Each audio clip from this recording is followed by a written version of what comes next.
त्यावेळी जी माध्यमं आपल्याला उपलब्ध होती त्या माध्यमातून घरोघरी पोचण्याचा आपण प्रयत्न केला. तेव्हा प्रेसची पहिली आपण जेव्हा कॉन्फरन्स घेतली त्याच्यावरही टीका केली विरोधकांनी की अरे तुम्ही सांगताय घरी थांबा, तुम्ही सांगताय कोणाला भेटू नका, पण प्रेसवाल्यांना कसं बोलवता. आणि म्हणून तिथपासून जे फेसबुक लाईव्हची सुरुवात झाली तेच फेसबुक लाईव्ह मग इतर सगळ्यांनी वापरायला सुरुवात केली, इतर सगळ्या मुख्यमंत्र्यांनी वापरायला सुरू केले, प्रधानमंत्री महोदयांनी वापरायला सुरू केली. पण ती सुरुवात देखील उद्धव साहेबांनी केली आणि काळजीपूर्वक. राज्य कसं चालवायचं हे मी नाही म्हणत आहे, आपले शिवसैनिक आणि पदाधिकारी नाही म्हणत आहेत, पण हे जे ट्विट आहे ना, हे बघा, हे वर्ल्ड हेल्थ ऑर्गनायझेशन, जागतिक आरोग्य संस्था, त्यांनी केलेलं ट्विट आहे. हे जे काही देश आहेत, हे South Korea and even Dharavi, a densely packed area in Mumbai, a strong focus on community engagement and the basics of testing, tracing, isolating and treating all those that are sick is key to breaking the chains of transmission and suppression. आपल्या Dharavi model आणि मुंबई मॉडेलचं कौतुक हे जागतिक आरोग्य संस्थेने केलं. त्याच्या मागे एक व्यक्ती होती, त्या व्यक्तीचं नाव उद्धव बाळासाहेब ठाकरे. आता येऊया आपल्या मुंबई महानगरपालिकेवर. होय, आपली मुंबई महानगरपालिका, आपल्या मुंबईची महानगरपालिका. आपल्या सर्वांनाच माहिती आहे, जेव्हा 1997 मध्ये पहिल्यांदा आपले महापौर बसले, मला वाटतं मिलिंद वैद्यजी होते, ते काय इथेच आहेत, या स्टेजवर एक मिनिटासाठी या. विशाखाताई पण होत्या, पण त्याच्यानंतर होत्या 97ला. तुम्ही मग या, दोघे या वरती.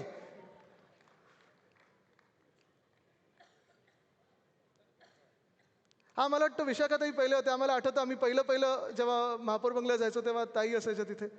या ना, दोघे या. बघा, माहीमचं वर्चस्व आहे, बाकीच्या विभागांनी जरा दाखवलं पाहिजे. अच्छा, चला, माहीमच्या लोकांचा आवाज ऐकू द्या, टाळ्या वाजून ऐकू द्या. दादर,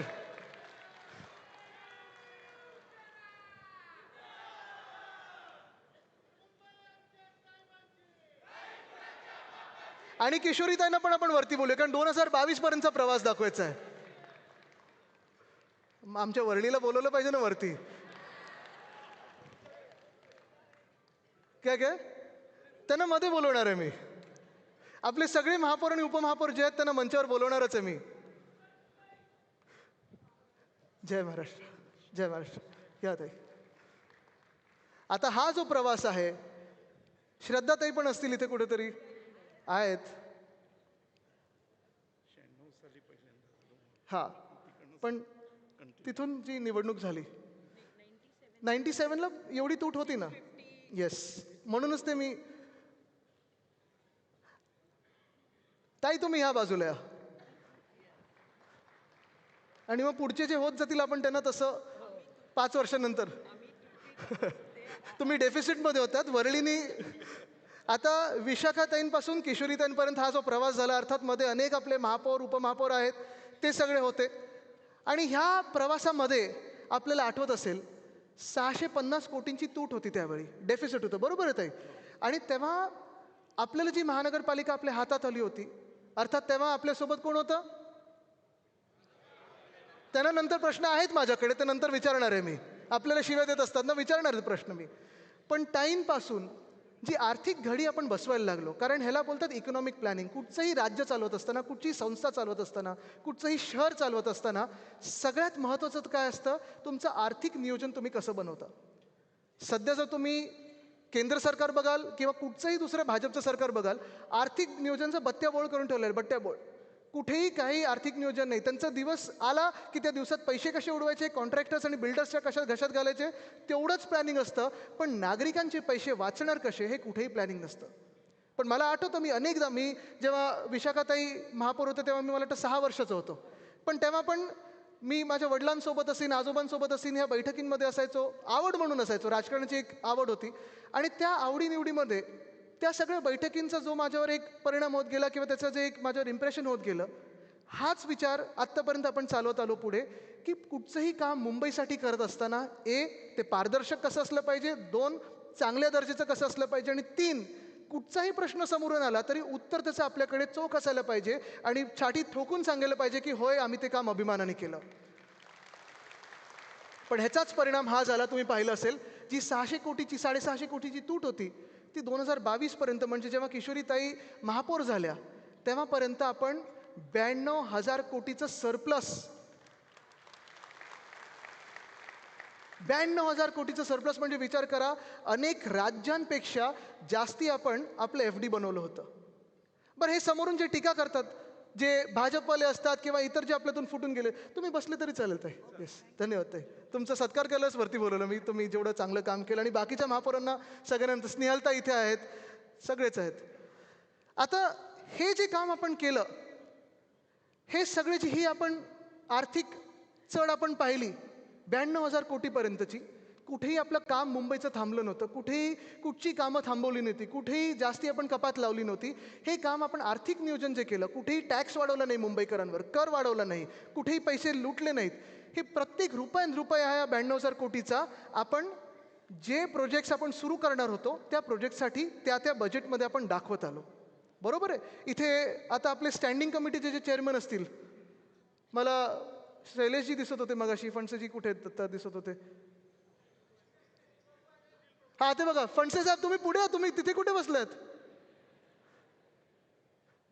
तर ह्या सगळ्या लोकांनी हे प्लॅनिंग करत करत मुंबईकरांच्या समोर पारदर्शक आणि चांगला कारभार करत आपण हे 92,000 कोटीपर्यंत गेलेलो आहे.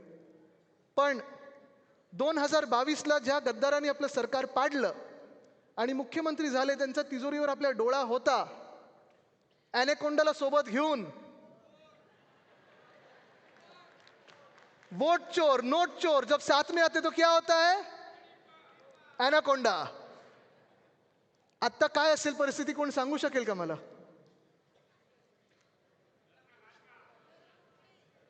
तिजोरी आता राहिलेलीच नाहीये. तिजोरी साफ झाली, सपाट झालेली आहे.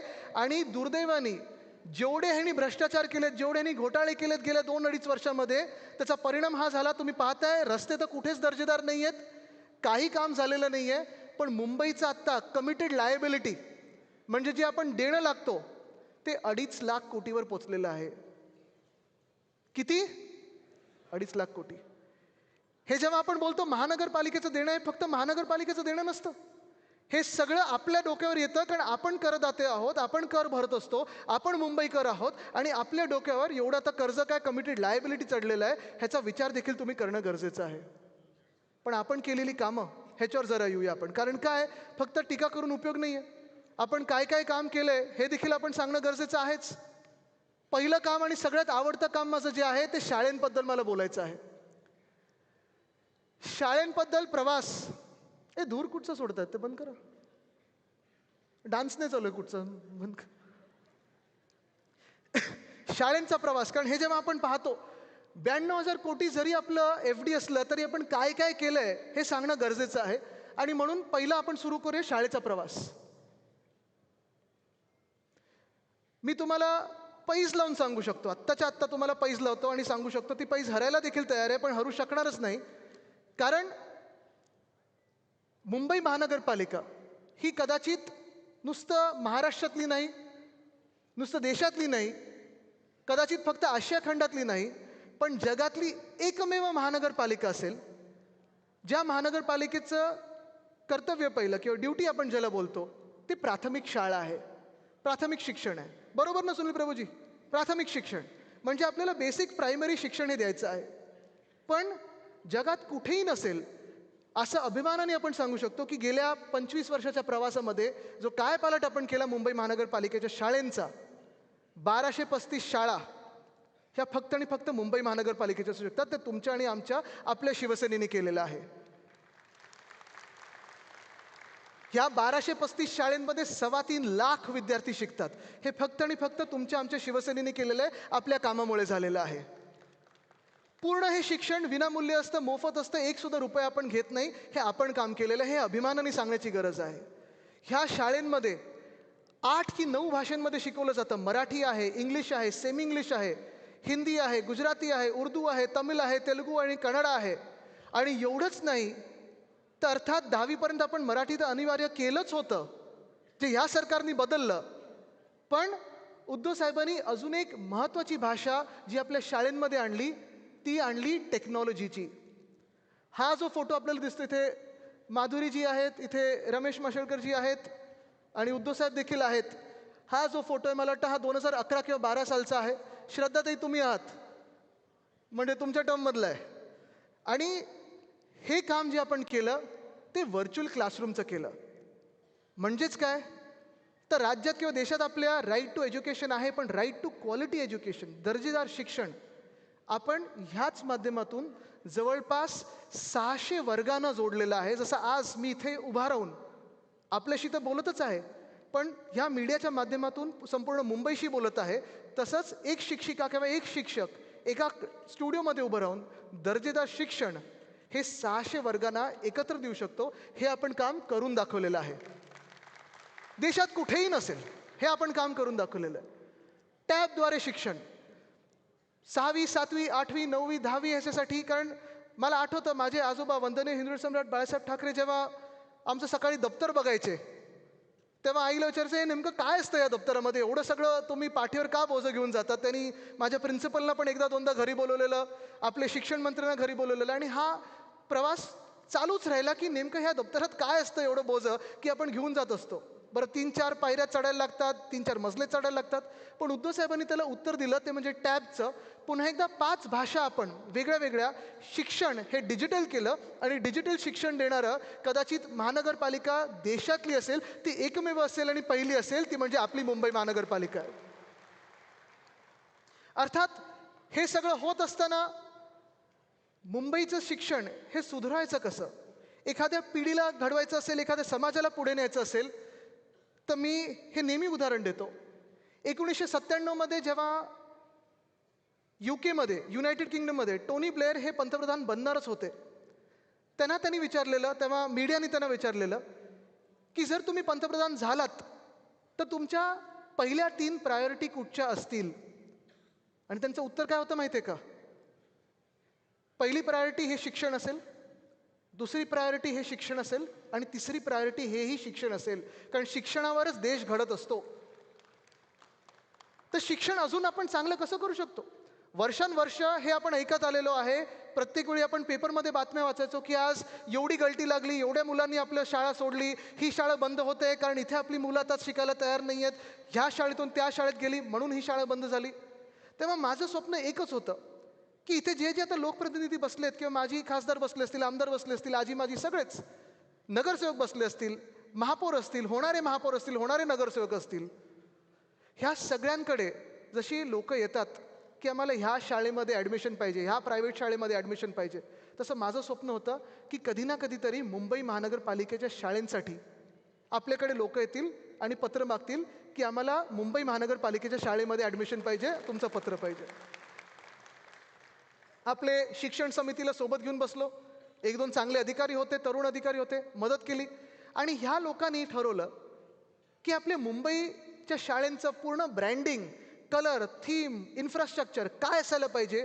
तर मुंबई पब्लिक स्कूल, कुठचीही महानगरपालिकेची शाळा कुठची असायला पाहिजे, मुंबई पब्लिक स्कूल, ते मुंबई पब्लिक स्कूल आपण करून दाखवलं. आज तुम्ही कुठच्याही वॉर्डात जा, त्या वॉर्डामध्ये सगळ्यात देखणी इमारत महानगरपालिकेची असेल तर ती शाळा आहे, आणि त्या शाळेचा कायापालट करणारी आपली मुंबई महानगरपालिका आणि आपली शिवसेना आहे. पण इथेच आपण थांबलो नाही, आपण वेगळ्या वेगळ्या गोष्टी आणल्या. हा वाघोबा क्लब, वाघोबा क्लब म्हणजे काय, तर नेचर, पर्यावरणाशी जवळीक कशी बनावी. आपण जेव्हा आता बाहेर जाऊन आकाश बघितलं तर काही दिसतच नाही, सगळीकडे धूर दिसतोय पोल्युशनमुळे, प्रदूषणामुळे. पण आपले हिरोज कोण, नेहमी आपण जेव्हा स्पेस बोलतो, अंतराळ बोलतो, तेव्हा कोणाबद्दल बोलतो, कल्पना चावला, सुनीता विल्यम्स. ह्याच्या पुढे आपण जात नाही. पण ही स्वप्न आपण लहानपणात बघत असतो की कधी ना कधीतरी मला पण ॲस्ट्रॉनॉट व्हायचं आहे. मग ॲस्ट्रॉनॉमी क्लब आपण आणला, आपण खूप काही गोष्टी केल्या वेगळ्या वेगळ्या.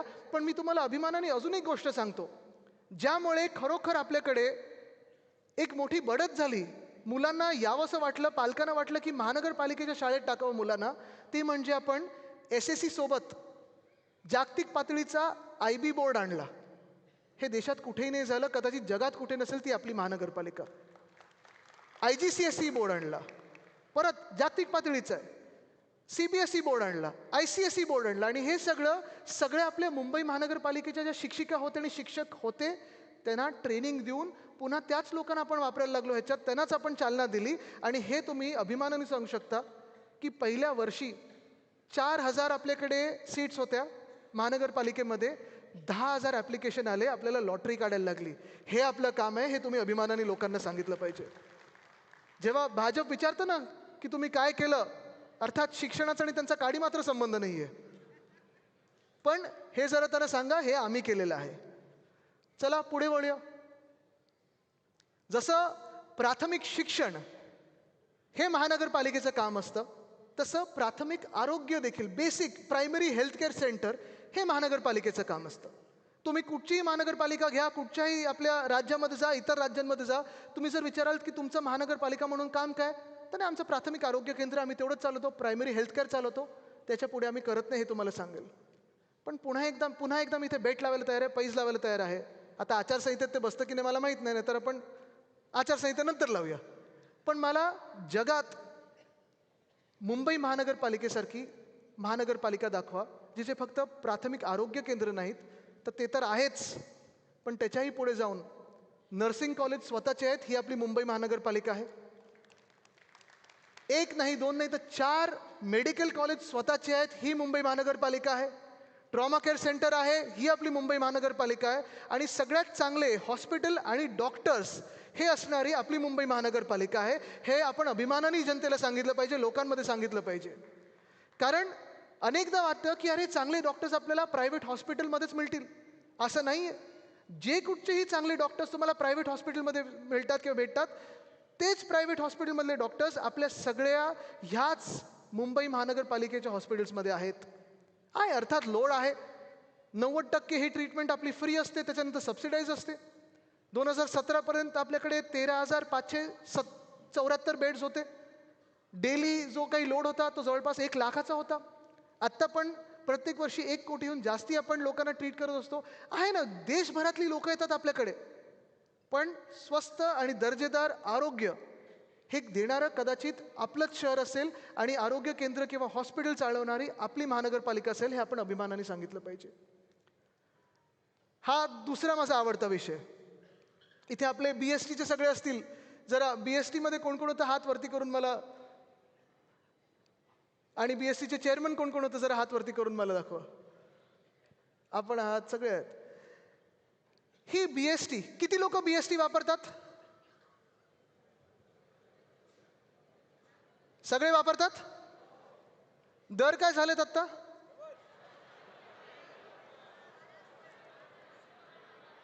ऐकून येते? डबल, ट्रिपल, जेवढी यांची इंजिनं वाढत चाललेत तेवढे दर वाढत चाललेत, आणि बसेस कमी होत आहेत ना.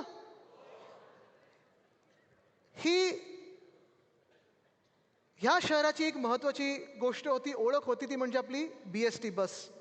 साधारणपणे मुंबईचं चित्र कोणाला काढायला सांगितलं तर कोण पहिलं गेटवे ऑफ इंडिया काढतं, मग सीलिंग काढतं, मग आपली लाल बस काढतं BSTचं. आणि मुंबई महानगरपालिका किंवा मुंबई म्हणून आपण जी ओळख असते आपली, ही आपली BST बस ही सगळ्यात महत्त्वाची होती. अर्थात लहानपणापासून अनेक BSTच्या कार्यक्रमांना मी जात होतो. मी प्रत्येक म्हणजे आता जेव्हापासून युवासेना सुरुवात केली तेव्हा अनेक BST रूटचं उद्घाटन केलं. 2012मध्ये आपण फोर्ट फेरी ही 5-5 मिनिटांनंतर थांबणारी तिथे सेंट्रल बिझनेस डिस्ट्रिक्टमधली फोर्ट फेरी सुरू केली. आणि मला लवकरच कळायला लागलं की मुंबईची ही नाडी ही सगळ्यात महत्त्वाची आहे. जवळपास प्रत्येक दिवसाला 60 ते 65 लाख लोक हे आपले लोकल ट्रेनमधून प्रवास करतात. आणि जेव्हा आपण ह्याचे दर कायम केले, 5 किलोमीटर 5 रुपयात केले, 10 किलोमीटर 10 रुपयात केले, 15 किलोमीटर 15 रुपयात केले, आणि 15 किलोमीटरहून जास्ती कुठेही जायचं असेल 20 रुपयात जेव्हा आपण फ्लॅट फेअर आणलं, AC बसेस आणल्या, तेव्हा आपली जी रायडरशिप होती ती साधारणपणे 35 लाख पर डे एवढ्यावर गेली होती. मला तोही दिवस आठवतो जेव्हा मी COP26ला होतो, स्कॉटलंडमध्ये होतो, तेव्हा पर्यावरणाची कॉन्फरन्स चालू होती. आणि तिथे 4-5 माझ्यासोबत महापौर बसले होते, वेगळ्या वेगळ्या शहरातले होते, इंग्लंडचेच होते. आणि ते मला विचारत होते की तुमच्याकडे बसेस कशा आहेत, अशा आहेत, तशा आहेत. मी त्यांना एवढंच सांगितलं, बघा आमच्या 3 गोष्टी महत्त्वाच्या आहेत. पहिली गोष्ट म्हणजे मुंबईत प्रत्येक मुंबईकर हा पब्लिक ट्रान्सपोर्ट जवळपास वापरतोच, एकतर ट्रेन वापरतो नाहीतर बस वापरतो. दुसरी गोष्ट म्हणजे आमच्या बसेसचं भाडं हे आम्ही फ्लॅट ठेवलेलं आहे, 5, 10, 15 आणि 20. तेव्हाच तो माणूस आवाक झाला समोर, त्याचं असं बघायला लागला, कारण त्यांना मी जेव्हा पाऊंडमध्ये सांगितलं, आता तुम्ही डॉलरला किती चढले आपलं 91, म्हणजे आता किती डॉलरचे 5 रुपये होत असतील सांगा मला, पलीकडे येते सगळं. पण जेव्हा मी त्यांना हा दर सांगितला की 5, 10, 15 आणि 20 मध्ये तुम्ही मुंबईत कुठूनही कुठे जाऊ शकता, पुढे ती कॉन्फरन्स आमची ती राऊंड टेबल होती, ते महापौर तिथून नुसतं आमचं ऐकत राहिले की तुम्ही काय सांगता आम्हाला सांगा, कारण तेव्हापर्यंत त्यांची जरा कॉलर टाईट होती की आम्ही इंग्लंडमधले महापौर आहोत, तुम्ही कुठून आलात. हे दर सांगितल्यानंतर, आपला प्रवासी किती आहेत हे सांगितल्यानंतर त्यांना धक्का बसला. पण तिथेच थांबलो नाही. त्यांना तिसरी गोष्ट मी जी सांगितली ती हीच सांगितली की आमचं स्वप्न हेच होतं आणि पुन्हा एकदा आम्ही सुरू करू आमचं सरकार बनल्यानंतर, की मुंबईमध्ये 10,000 इलेक्ट्रिक बस आम्हाला रस्त्यावर आणायच्या आहेत, म्हणजे आणायच्याच आहेत आणि ते आम्ही आणल्याशिवाय थांबणार नाही.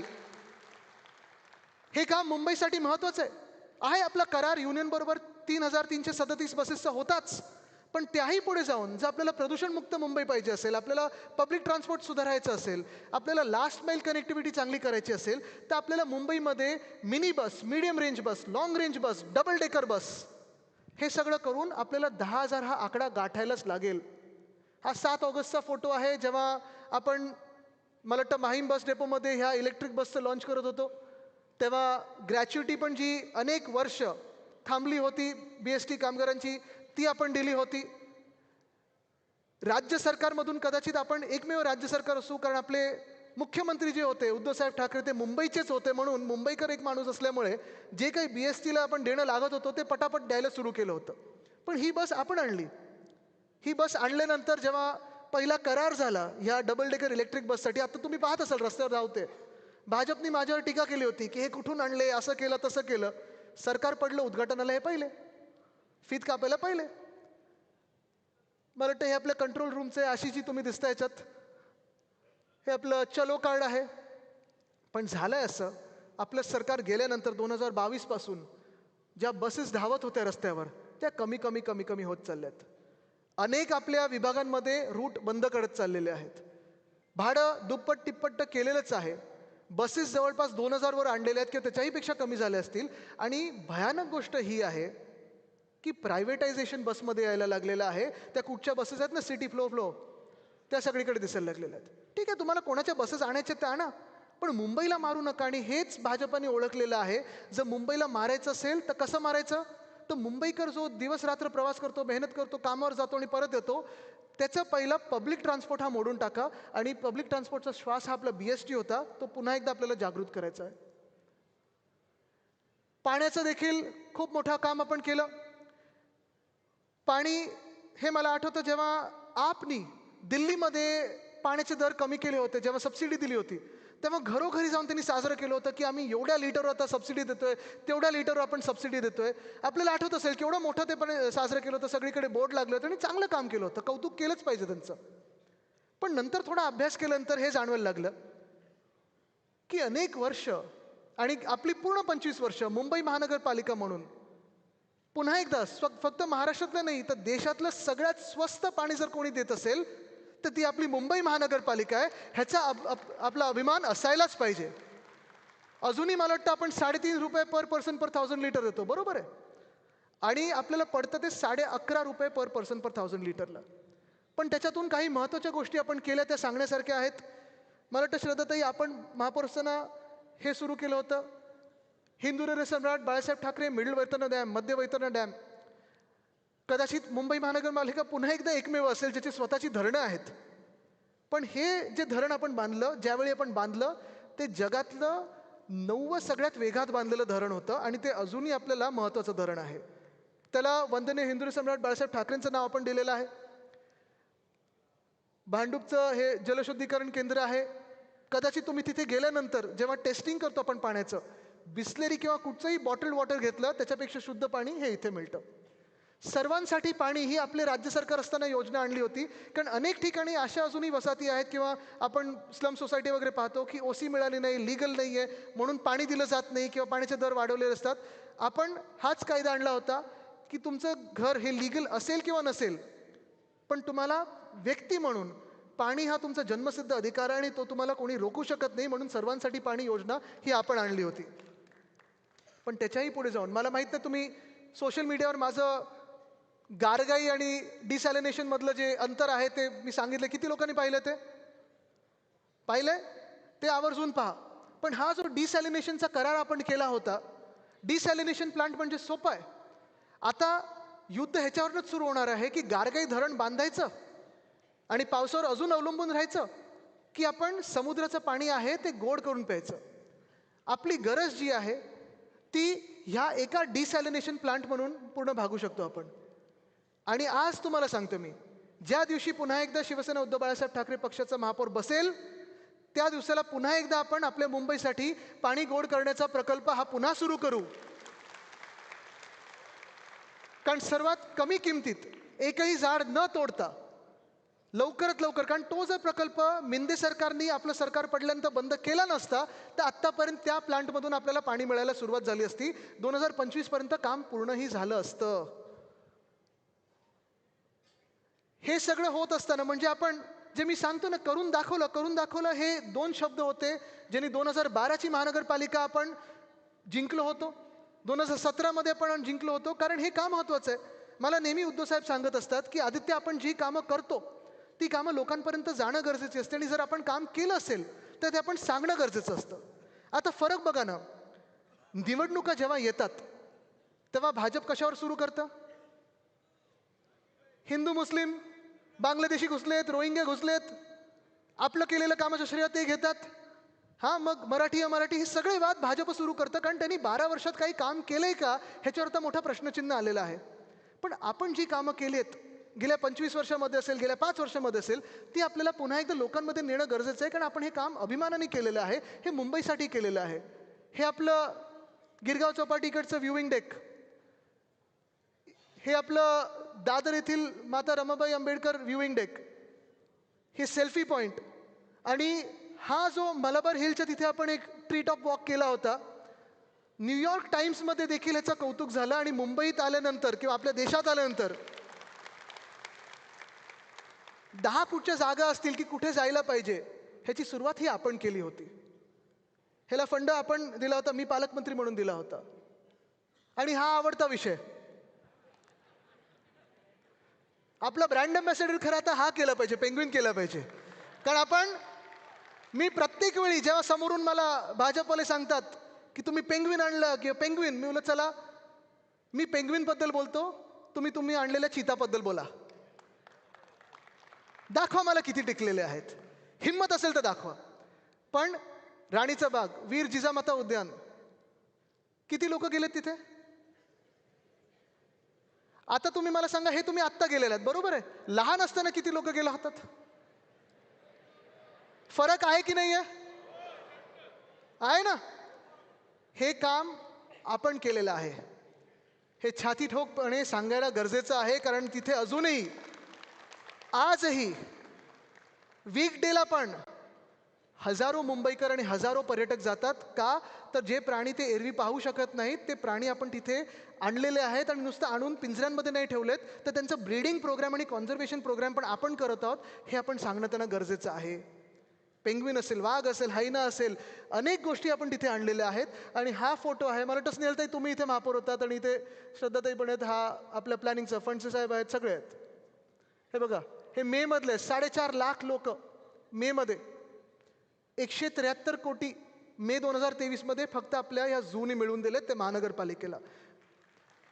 म्हणजे एका बाजूला आपण अशी कामं केली जी आपण दाखवू शकतो अभिमानाने, एका बाजूला आपण अशी कामं केली ज्याच्यातून आपल्या महापालिकेचं उत्पन्न वाढलेलं आहे, आणि दुसऱ्या बाजूला मिंदे असतील, भाजप असतील, त्यांची काळी कामं आहेत जिथे फक्त आवडते बिल्डर आणि लाडके कॉन्ट्रॅक्टरना पैसे गेलेले आहेत. मुंबईची तिजोरी साफ केलेली आहे. पुढे जाऊया आपण. हे पर्यावरणासाठी आपण काय काय केलं, तर अर्थात हे आरेमधलं आपण 800 एकर जंगल आपण वाचवलं. गोराईमध्ये एक मॅनग्रोव्ह वॉक, कांदळवनात वॉकवे आपण निर्माण केलेला आहे. 1.5 वर्ष बनून तयार आहे, पूर्ण बनलेला आहे, तयार आहे बनून. आणि मी सातत्याने ह्या सरकारला, राज्य सरकारला सांगतोय, कधीतरी उद्घाटन करा, कधीतरी उद्घाटन करा. चुकून त्याला हेरिटेजचा टॅग लागेल, पुरातनचा टॅग लागेल, पण तिथे कांदळवनात खूप चांगलं एक आपण वॉकवे चालू केलेलं आहे. आपण जवळपास महाराष्ट्रामध्ये हा रेकॉर्ड असेल. कारण एक काळ असा होता, मुख्यमंत्री म्हणून उद्धव साहेबांकडे फॉरेस्ट मिनिस्ट्री आणि माझ्याकडे पर्यावरण खातं. एकत्र येऊन आपण आपल्या महाराष्ट्रामध्ये 11 महिन्यामध्ये जवळपास 15,500 हेक्टर मॅनग्रोव्हला आपण संरक्षण दिलं आहे. पूरमुक्त मुंबईकडे वाटचाल. आता परत एकदा, मुंबई भौगोलिक काय परिस्थिती आपल्या सर्वांना माहिती आहे, पाऊस कसा पडतो आपल्या सर्वांना माहिती आहे, ढगफुटी वाढत चाललेली आहे सगळ्यांना माहिती आहे. पण हे सगळं होत असताना फक्त भौगोलिक आता रचना अशी आहे म्हणून पूर येतो, उत्तर चालू शकत नाही. पाऊस जास्ती पडला, ढगफुटी झाली, उत्तर मान्य नाही. जे आपण काम करतोय ते आपण काम हे लोकांना त्रास कसा नाही होणार ह्याच्यावर पण काम आपण केलं पाहिजे. अनेक वर्ष मला आठवतं, पाऊस पडला की मीडियाचे पहिले कॅमेरे जायचे ते 2 ठिकाणी जायचे. कुठे? हिंद माता, आणि दुसरीकडे कुठे? मिलन सबवे. बरोबर आहे. पहिले तिथे कॅमेरे लागायचे आणि मग आम्ही पण जायचो. आम्हाला अधिकारी ठातूर मातूर काहीतरी उत्तर द्यायचे की नाही नाही आता बघा काय करणार, एवढा पाऊस झाला, भौगोलिक रचना अशी आहे, सॉसरसारखं. पण ज्या मिनिटाला आपलं सरकार आलं आणि त्याच्यानंतर काम सुरू झालं, मी ह्या अधिकाऱ्यांच्या मागे लागलो. मी हे उत्तर चालणार नाही. आता आपल्याला हा प्रश्न सोडवणं गरजेचं आहेच. आणि कदाचित पुन्हा एकदा आपल्या देशातलं पहिलं रेन वॉटर होल्डिंग टँक हे आपल्या गांधी मार्केट आणि हिंदमाता इथे झालं, आणि दुसरं रेन वॉटर होल्डिंग टँक आपण मिलन सबवेला केलं, ज्याच्या कारण आज ती जागा पूरमुक्त झालेली आहे, तिथे पूर येत नाही. पण पंप तिकडचे चालू करणं गरजेचे असतात. मुंबईवर प्रेम करणं गरजेचं आहे. फक्त मंत्री म्हणून किंवा महापालिका प्रशासकाच्या हाती दिली म्हणजे मुंबई चालत नाही. ज्या ज्या रात्री मुंबईत पाऊस पडत असतो, आजही मला बाकीच्यांचं माहीत नाही पण 2 लोकांना झोप येत नाही, उद्धव साहेब आणि मला. आमच्या डोक्यात हाच विचार असतो की पंप इथे चालू झाला का, ही भिंत पडली असेल का, इथे आपल्याला काय करायला पाहिजे, इथे आपण हे काम केलं ते चालू केलं असेल का, महानगरपालिकेची यंत्रणा सुरू आहे का. पण गेल्या 2 वर्षामध्ये असं काही सगळं हे जॅम करून ठेवलेलं, बंद करून ठेवलेलं आहे की उत्तर द्यायला कोणी अधिकारीच नसतो, कारण कोणाला पडलेलीच नाही आहे. आणि म्हणून मी जे नेहमी सांगतो की मुंबईवर प्रेम करणारं कोणीतरी ते असायला पाहिजे. जे आपले महापौर पण होते आधी, सगळेच रात्री 3 वाजता 4 वाजता अशा पावसाळ्याच्या दिवशी फोन केला तरी फोनवर यायचे आणि सांगायचे आम्ही तिथे पोहोचत आहोत, आपले अधिकारी पोहोचतात आणि आमचं काम तिथे चालू आहे. आज देखील मी तुम्हाला सांगतो, जेव्हा हिंदमाताला मागच्या वर्षी म्हणजे ह्या वर्षी पाऊस पडला, मी गेल्यानंतर तिथे मला धक्का बसला. सगळी यंत्रणा तिथे जी आपण बसवली होती की पूरमुक्त करायला, ती तशीच्या तशी आहे. पंप आले होते पण महापालिकेचं कारण काय, साहेब डिझेलच आलं नाहीये आणि म्हणून पाणी भरलं, म्हणून तिकडच्या दुकानात पाणी गेलं. ही कारणं जी देतात ना, हे मुंबई विरोधी आहेत आणि हे आत्ता प्रशासन आपलं चालवतात. हे आपल्याला बदलायचं आहे. चला पुढे जाऊया.